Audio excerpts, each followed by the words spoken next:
Les petites voitures. Renaud adore les petites voitures. Il les collectionne, les soigne, les bichonne et sans cesse il les repeint. Chacune a son nom. Bulle et Zoom, Mini et Taco, Teuf Teuf et Papoum, Minibus et la Grande Vraoum. Aujourd'hui, Renaud est très occupé. Au fond du jardin, le long de la haie, il s'est mis à creuser. Il travaille dur et les voitures sont très intriguées. Magnifique!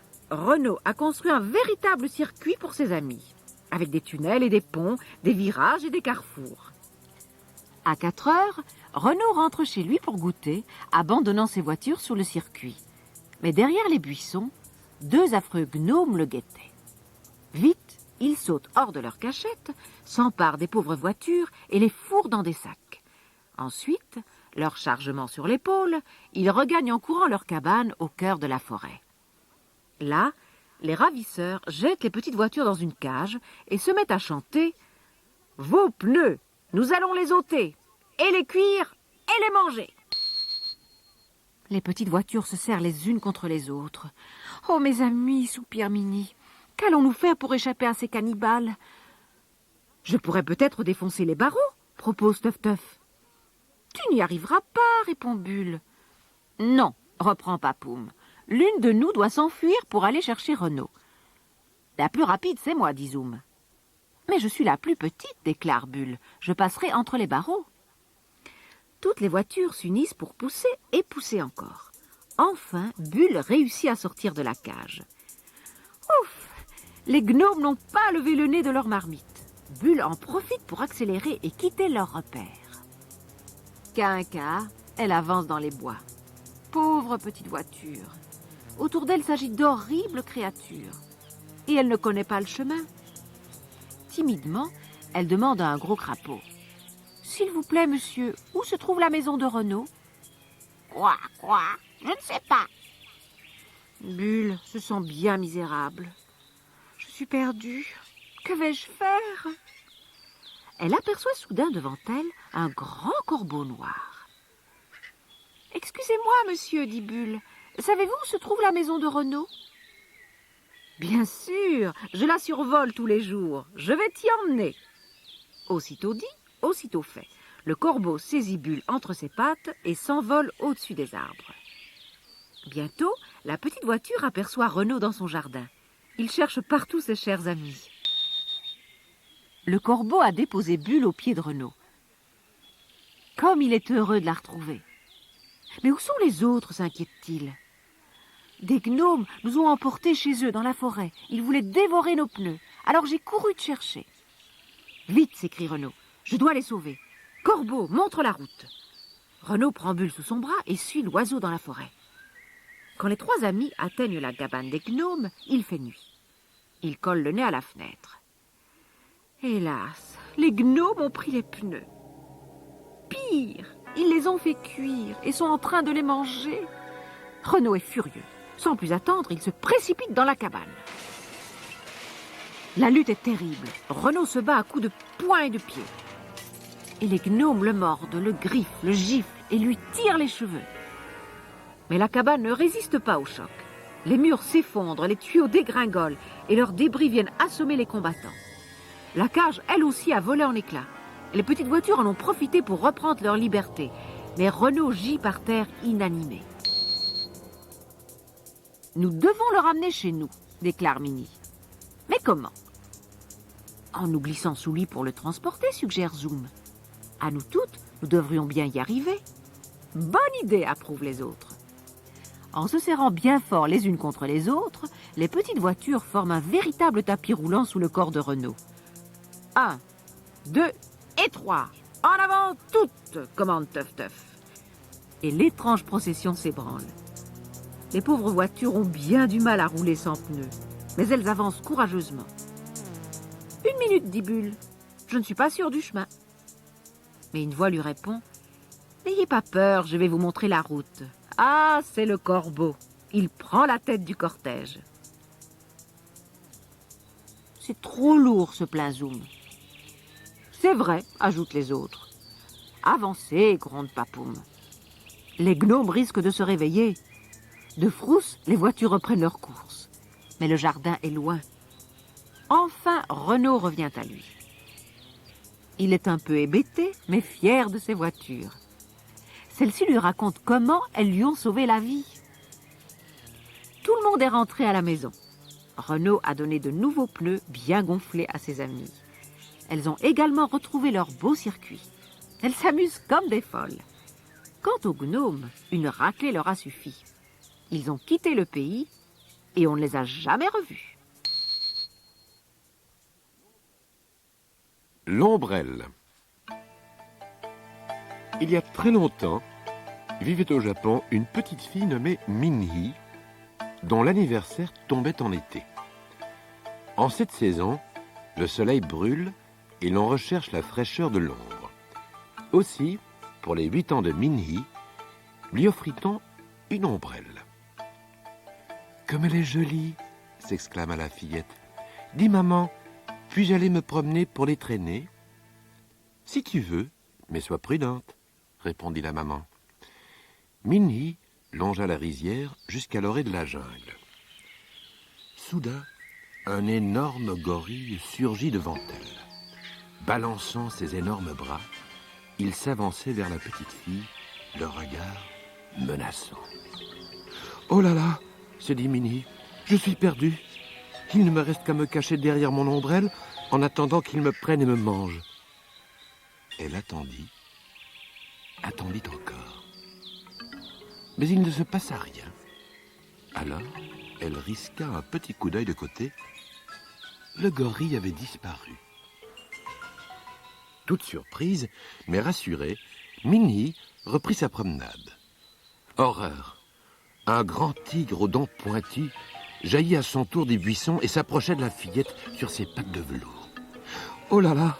se dit Minhee, « je suis perdue.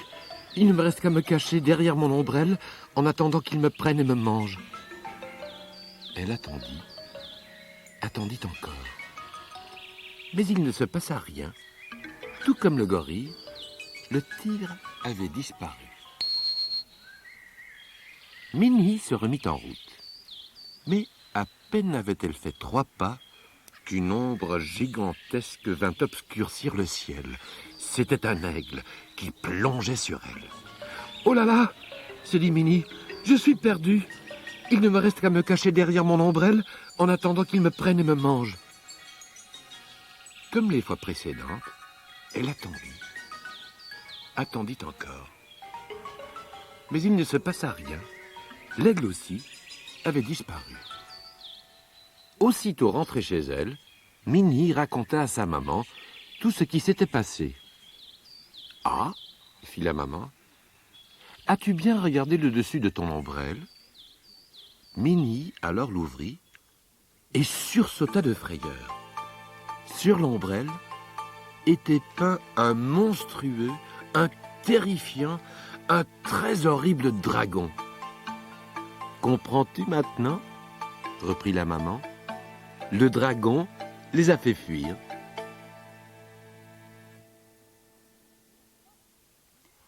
Les 3 petits cochons. Il était une fois 3 petits cochons, tout roses et bien dodus, qui vivaient très heureux avec leurs parents dans une fort charmante petite maison en plein champ. Cependant, plus les 3 cochonnets grandissaient, plus le logis devenait étroit pour toute la famille. Un jour, leur mère déclara « Nous n'avons plus assez de place ici. Mes enfants, il est grand temps que vous partiez et appreniez à vivre tout seuls. Construisez-vous chacun une maison à votre goût, mais faites-la bien solide, car le grand méchant loup n'attend qu'une occasion pour vous croquer. » Les 3 petits cochons étaient un peu tristes, mais ils obéirent à leur mère et ils partirent. Le premier se bâtit une maison de paille, le deuxième une maison de bois et le dernier une maison de briques. Et le temps passa. Un matin, on vint frapper à la porte du premier petit cochon. C'était le grand méchant loup. Ayant appris que les 3 cochonnets s'étaient installés dans les environs, il avait décidé de leur rendre visite pour les manger. « Petit cochon, s'il te plaît, ouvre-moi » demanda-t-il aimablement.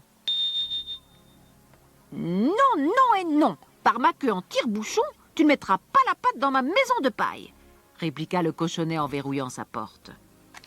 Tu l'auras voulu, hurla le loup. Je vais souffler si fort que ta maison de paille s'effondrera. Aussitôt dit, aussitôt fait. Le vaurien inspira, puis souffla de toutes ses forces et la maison de paille s'envola. Terrifié, le petit cochon s'enfuit chez son frère, dans sa maison de bois. Lorsque le loup, tout haletant, le rejoignit, la porte était déjà fermée. « Petit cochon, s'il vous plaît, laissez-moi entrer !» pria-t-il. « Non, non et non. Par ma queue en tire-bouchon, tu ne mettras pas la patte dans ma maison de bois !» cria le deuxième cochonnet. Mais le grand méchant loup était bien décidé à dévorer les petits cochons. « Tu l'auras voulu !» gronda-t-il. « Je vais souffler si fort que ta maison de bois s'effondrera !» Il inspira, puis il souffla de toutes ses forces et la maison de bois s'envola. Aussitôt, les deux petits cochons coururent se réfugier dans la maison de briques de leur frère. Ils étaient à peine arrivés que le loup les rejoignait, mais la porte était bien close. « Petit cochon, s'il vous plaît, laissez-moi entrer !» supplia le loup. « Non, non et non.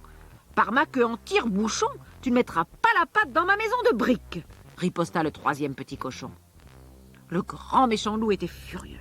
Il n'avait pas l'intention d'abandonner un aussi beau dîner. « Bon, ricana-t-il, je vais souffler tellement fort que ta maison de briques s'écroulera !» Il inspira, puis il souffla de toutes ses forces, mais la maison ne bougea pas.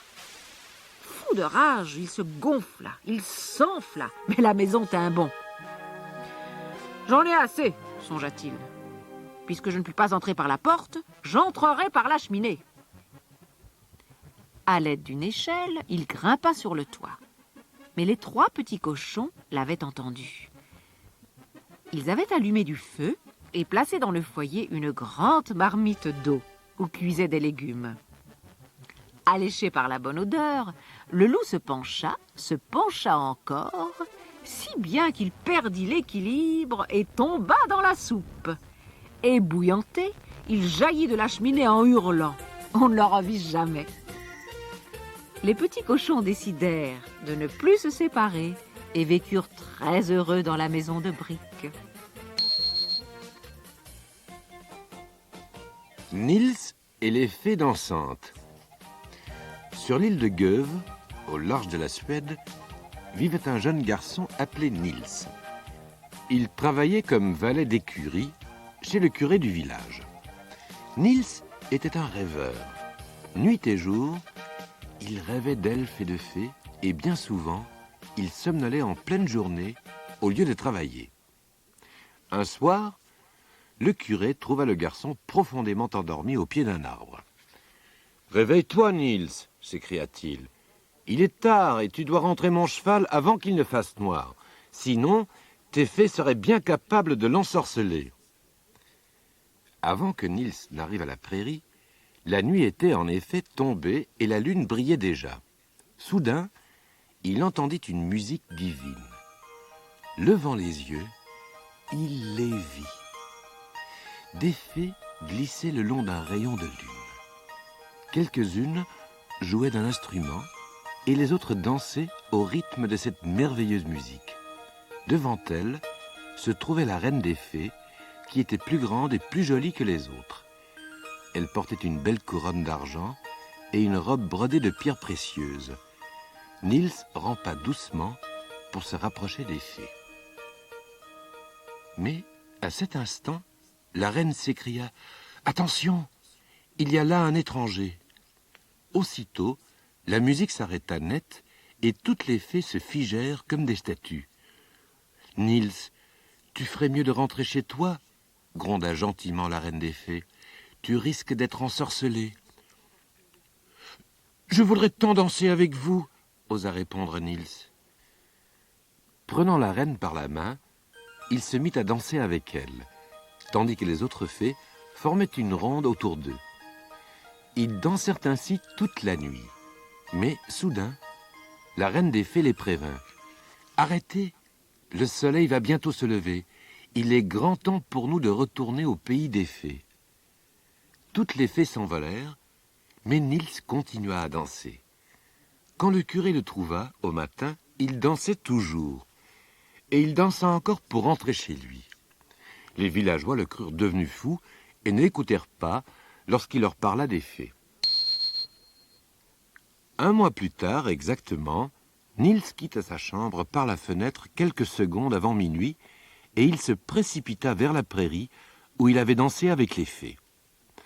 À peine arrivé, il perçut de nouveau l'étrange musique. Un peu après, la reine des fées, suivie de ses compagnes, s'avança par le même chemin. Les fées ouvrirent leurs ailes pour former un cercle autour de Niels et de la reine. Puis, la danse commença. Comme la première fois, ils dansèrent jusqu'à l'aurore, puis la reine s'écria « Arrêtez, voilà le soleil, nous devons nous enfuir. Au revoir, Niels, rentre vite chez toi. »« Non !» hurla Niels, « je viens avec vous !» Il s'accrocha à la robe de la reine et, ensemble, ils remontèrent le rayon de lune qui menait au pays des fées. Quand ils ne virent pas revenir Niels, tous les gens du village partirent à sa recherche. Mais ce ne fut qu'un mois plus tard qu'ils le trouvèrent. Il dansait au milieu de la prairie avec la reine des fées. Chaque mois, ils revinrent assister à leur danse. Mais jamais ils n'osèrent se montrer, de crainte d'être ensorcelés à leur tour.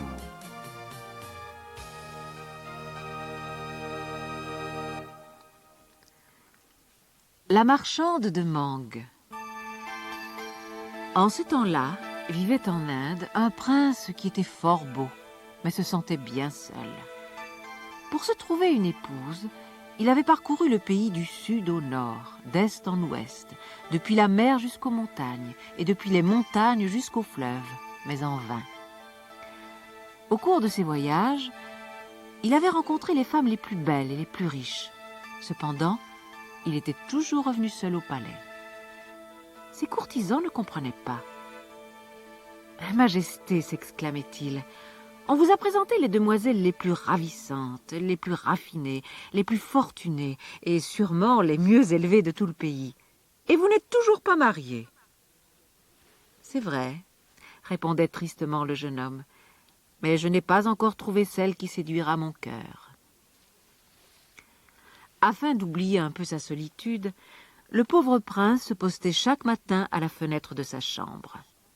De là, il observait la place du marché et sa joyeuse animation. Parfois, jongleurs et acrobates parvenaient à le dérider un court instant. Mais le plus souvent, il restait sombre et silencieux et se contentait d'écouter les cris des marchands ambulants. Cependant, un matin, il remarqua une voix parmi les autres, une voix chantante, pure et douce. « Mangue, mangue fraîche, qui veut de belles mangues ?» criait-elle. Le prince, charmé, se pencha à son balcon. Cette jolie voix appartenait à une jeune fille qui portait un panier de fruits sur la tête. Elle était pauvrement vêtue, mais d'une grâce sans pareille. Quelle délicatesse dans chacun de ses gestes, et quelle souplesse dans sa démarche. Le prince ne voyait plus qu'elle au milieu de la foule. « Qu'elle est belle !» soupira-t-il. « Même une biche ne pourrait avoir d'aussi grands yeux. Il faut que je fasse sa connaissance. » Aussitôt, il l'envoya quérir par un de ses courtisans, qui la ramena au palais. « Comment te nommes-tu » demanda le prince ravi à la jolie marchande. « Rachida, » murmura-t-elle. « Laisse-moi regarder tes yeux, Rachida. À peine les avais-je vus que je suis tombé amoureux de toi. J'ai aussi pu constater que ta grande beauté ne t'avait pas rendue fière ni orgueilleuse. Tu es celle que j'avais toujours cherchée en vain. Je ne connaîtrai jamais le bonheur si tu refuses de m'épouser. »« Mais je ne refuserai pas, » le rassura Rachida. « Je serai très heureuse de devenir votre femme. » À ces mots, le prince ne se sentit plus de joie. il ordonna que l'on se mit sur-le-champ à préparer les réjouissances pour les noces. « Majesté, ce n'est pas pensable !» s'écrièrent tous les courtisans. « Vous n'allez tout de même pas épouser une vulgaire petite marchande !» Mais le souverain les fit taire, et 3 jours plus tard, il était marié. Les premiers temps, les époux furent très heureux. Hélas, cela ne dura pas. Car au fil des mois, Rachida se mit à changer. Et quand le prince lui faisait compliment de sa beauté ou lui disait son amour, elle répliquait sèchement « Je sais, vous me le répétez chaque jour, mon pauvre ami, depuis que nous sommes mariés. » Et jamais plus elle ne souriait. Les mois et les années passèrent, et Rachida devint une femme que son époux avait peine à reconnaître. Sa beauté ne l'avait pas quittée, mais son innocence avait disparu. Elle se montrait fière, hautaine et capricieuse. Pour essayer de faire renaître son charmant sourire, le prince organisa une grande fête à l'occasion de leur anniversaire de mariage. À la fin du banquet, il prit une mangue et l'offrit à Rachida. Outrée, celle-ci lança « Vous ne croyez tout de même pas que je vais manger cela ?» La colère alors secoua le prince.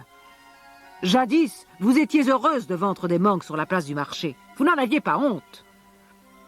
Peut-être serait-il temps pour vous d'en vendre à nouveau et d'oublier vos manières orgueilleuses.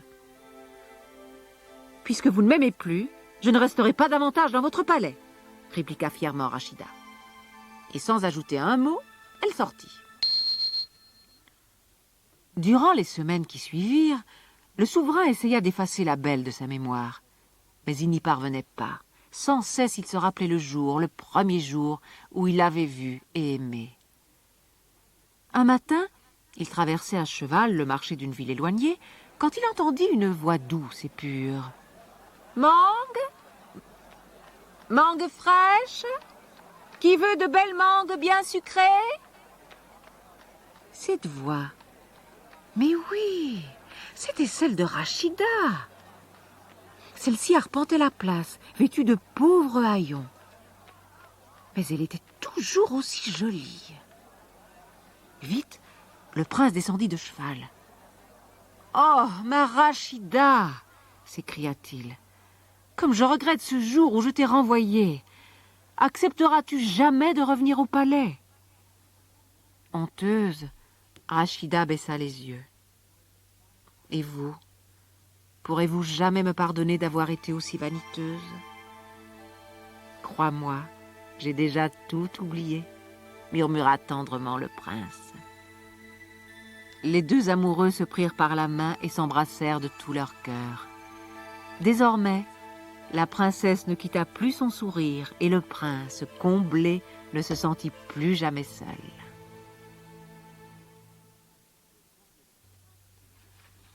Le cordonnier de l'ours des neiges. Hans et Katia vivaient avec leurs parents dans une petite maison, blottie au pied d'une haute montagne. Celle-ci avait été surnommée l'ours des neiges. En effet, lorsque son sommet se couvrait de flocons, elle faisait songer à un gros ours blanc assis, les 2 pattes sur les genoux. Hans et Katia étaient des jumeaux. Ils avaient grimpé souvent jusqu'au haut de la montagne avec leurs parents. Mais le matin de leurs 7 ans, ils leur demandèrent la permission d'escalader l'ours des neiges tout seuls. Leur papa donna son accord, mais les avertit. Tant que vous resterez sur le sentier, il ne pourra rien vous arriver. Mais dès que vous aurez atteint le sommet, il vous faudra redescendre. N'oubliez pas qu'il fait vite noir en montagne. Le lendemain, les 2 enfants se mirent en route de bonne heure. Le sentier qui menait au sommet de la montagne était fort abrupt. Hans et Katia étaient chaudement habillés et chaussés de grosses bottines de marche. Le garçonnet portait leur pique-nique dans son sac à dos.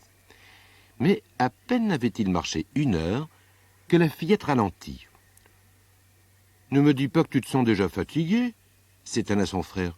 « Non, » répondit Katia, « je crois que j'ai un caillou dans mon soulier. » S'étant assise sur un rocher pour ôter sa chaussure, elle remarqua qu'il s'agissait d'un clou. Elle essaya de l'arracher, mais en vain. Soudain, les jumeaux entendirent un bruit étrange. Clop, clop, clop, puis encore, clop, clop, clop. Se tournant vers le buisson d'où provenait le son, ils y découvrirent un tout petit homme. Assis sur une pierre, jambes croisées et entouré de minuscules marteaux, de pinces et de morceaux de cuir, il s'affairait à redresser un clou tordu. Le lutin était vêtu d'habits usés et il n'avait pas l'air spécialement aimable. Katia ne se sentait pas très à l'aise, mais elle lui demanda courageusement « Monsieur, s'il vous plaît, ne pourriez-vous pas retirer un clou de ma semelle ?»« J'ai déjà bien assez de travail comme cela, » grommela rudement le petit homme. « Mais passez-moi tout de même cette bottine. » À l'aide d'une pince, le lutin parvint à en extirper le clou. Puis, constatant que la semelle ne tenait plus très bien, il la répara également. « Merci beaucoup, monsieur, » s'exclama Katia. « Je voudrais bien vous payer, mais je n'ai pas d'argent sur moi. »« Je n'ai que faire de l'argent, » grogna le lutin. Mais il avait l'air tellement maigre que Hans lui demanda « Ne voulez-vous pas manger un peu ?» Et il sortit de son sac 2 tartines beurrées, 2 tranches de fromage et 2 petites pommes. C'était là tout ce que les enfants avaient emporté. Le petit homme attrapa les victuailles et il se mit à dévorer. Il avala même le trognon et les pépins des pommes. « apprécia-t-il enfin. Ce n'était pas un repas gastronomique, mais c'était mieux que rien. Filez maintenant, j'ai du travail. » Hans et Katia reprirent leur ascension. « Quel goulu ce type !» dit Hans. « Je ne croyais pas qu'il mangerait tout cela. Maman m'avait raconté que de méchants lutins habitaient la montagne, mais elle ajoutait que si l'on se montrait gentil avec eux, ils portaient bonheur. Jusqu'à présent, je n'ai rien constaté de tel. » Un peu plus loin, les 2 enfants entendirent de nouveau sonner des coups de marteau. Ils s'arrêtèrent pile et ils regardèrent tout autour d'eux. Le petit homme les aurait-il rattrapés? Devant eux s'étendait un vaste plan d'herbe. « Cela pourrait bien être un marécage, » supposa Hans, en lançant un caillou parmi la végétation. Et, en effet, ils entendirent un grand « plouf » tandis que le caillou disparaissait aussitôt, comme aspiré. « Si nous avions marché tout droit, s'effara Katia, nous aurions coulé tout comme ce caillou.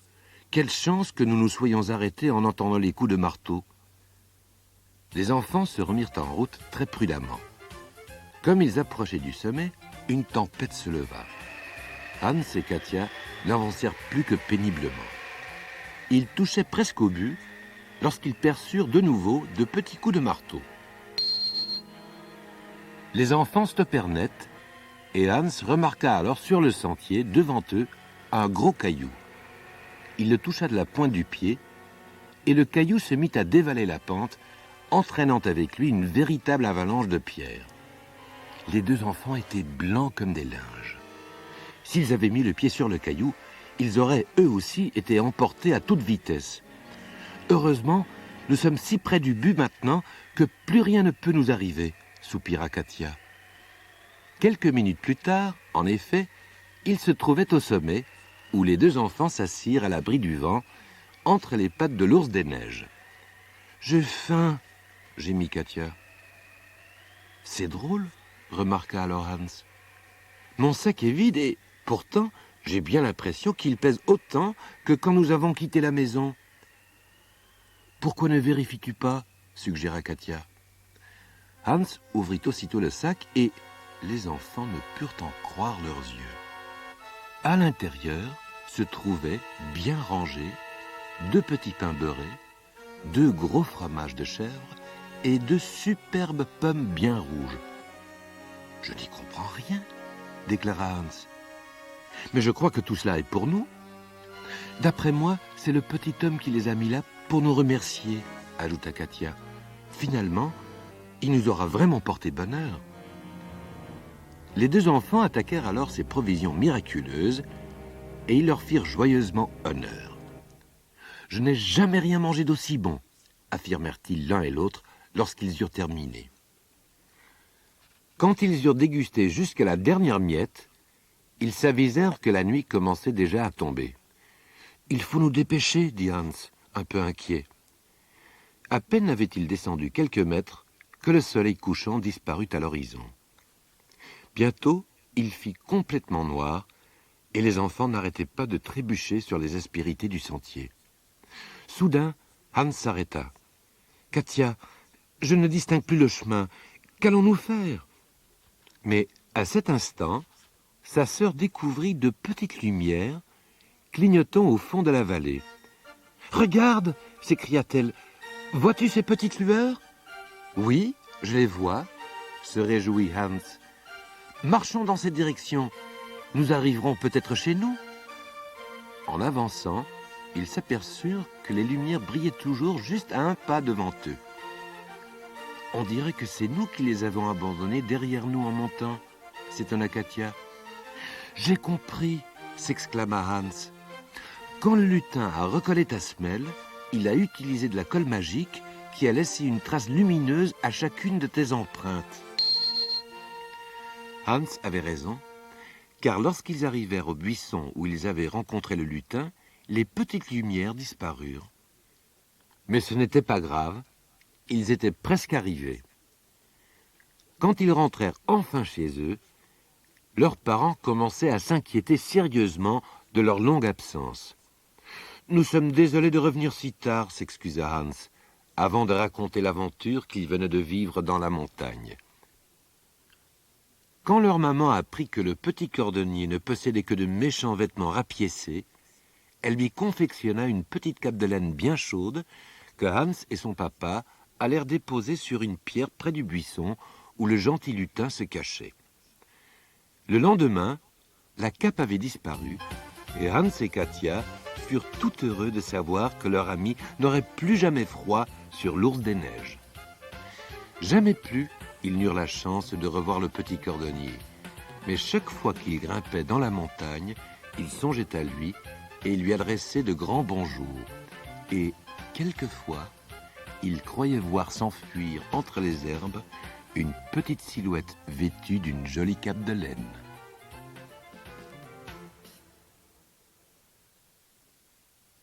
Recette. Pour assurer votre fortune, je vais vous confier la manière de préparer les nuits sans lune de la vraie soupe de sorcière. Prenez d'abord un très grand pot et jetez dans l'eau de trempage la coquille d'un escargot et 4 poils de chien sauvage. Ajoutez-y quelques crapauds et 3 larmes de porcelet. Dès que les ingrédients sont chauds, mélangez bien votre brouet. Pour garantir le résultat, mêlez-y des ailes d'abeille et des pattes de cancrelat farcies de vertes groseilles. Assaisonnez votre potage de citron sûr et d'élixir et découpez-y du fromage afin de bien l'épaissir. Mais le mélange est indigeste. Gardez-vous bien d'en avaler, cette soupe magique empeste et pourrait vous ensorceler.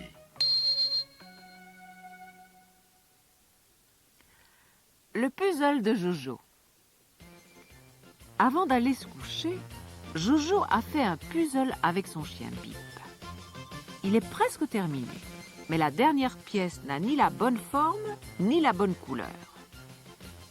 Jojo fourre le morceau dans la poche de son pyjama et se met au lit. Elle s'endort tout en pensant « Il faudrait qu'elle soit mauve, pas rouge ». Soudain, un étrange phénomène réveille Jojo. « Hé, Bib, regarde, le lit bouge !»« Oh, mais nous volons !» De fait, le lit vole parmi les étoiles. Espérons qu'il sait où il va, car je n'aimerais pas me perdre dans le ciel. Le lit accélère sa course de plus en plus et dépasse toutes sortes d'objets bizarres qui amusent beaucoup Jojo et Bip. « Oh, Oh, une fusée! Oh, un ballon rouge! Et là-bas, une sorcière! Mes amis de l'école ne voudront jamais me croire. Patatras! Sans prévenir, le lit vient d'atterrir. Quel drôle d'endroit, songe Jojo. Je me demande s'il est habité. Tiens, regarde Bip, il y a quelqu'un. Il va nous dire où nous sommes. Vous êtes sur la Lune, explique l'homme. Moi, j'en suis le gardien. Je fais aussi le ménage. Et il y a du travail. Nettoyer les poussières d'étoiles, boucher les trous des météorites. Venez, je vous emmène chez moi. Le trajet n'est guère long, bien qu'un peu chaotique. Mais quel froid sur la Lune! Jojo est bien contente d'arriver, car elle a les pieds gelés. Ici, il fait bien chaud, annonce le bonhomme en ouvrant sa porte. C'est vrai, on se croirait sur la Terre. Mettez-vous à l'aise, mes amis. Moi, je vous prépare un bon chocolat.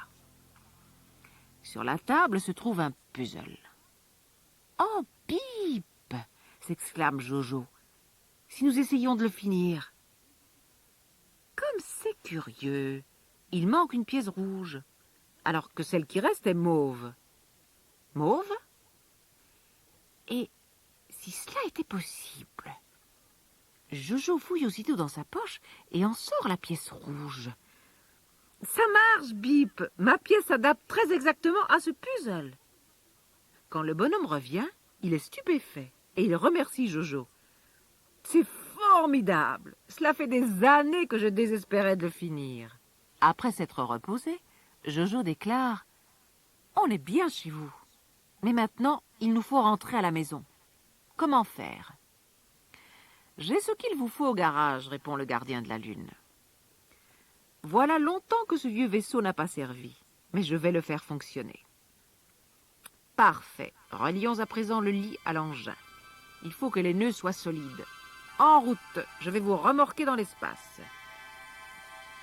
Jojo estime que le vaisseau spatial ne pourra jamais démarrer. Pourtant, il bourdonne, ronfle, tremble et finit par s'ébranler. Il part comme une flèche, entraînant le lit derrière lui. L'engin file dans la nuit étoilée quand soudain... Aïe, les cordes se sont cassées, monsieur, attendez-nous! Mais l'homme ne peut les entendre et il s'éloigne. Le lit dérive dans le ciel. Cette fois, nous voilà perdus, Bip. Nous ne rentrerons jamais chez nous, soupire Jojo, et je suis si fatiguée. Tous deux finissent par s'endormir. Lorsque Jojo s'éveille, elle n'en croit pas ses yeux. Elle se trouve dans sa chambre et le matin est levé. Ça alors, Bip, j'ai fait un drôle de rêve. Jojo sort le morceau de puzzle. Il est mauve et non plus rouge. C'est celui qui manquait à mon jeu. Mais alors, je n'ai pas rêvé? Qu'en penses-tu, Bip ?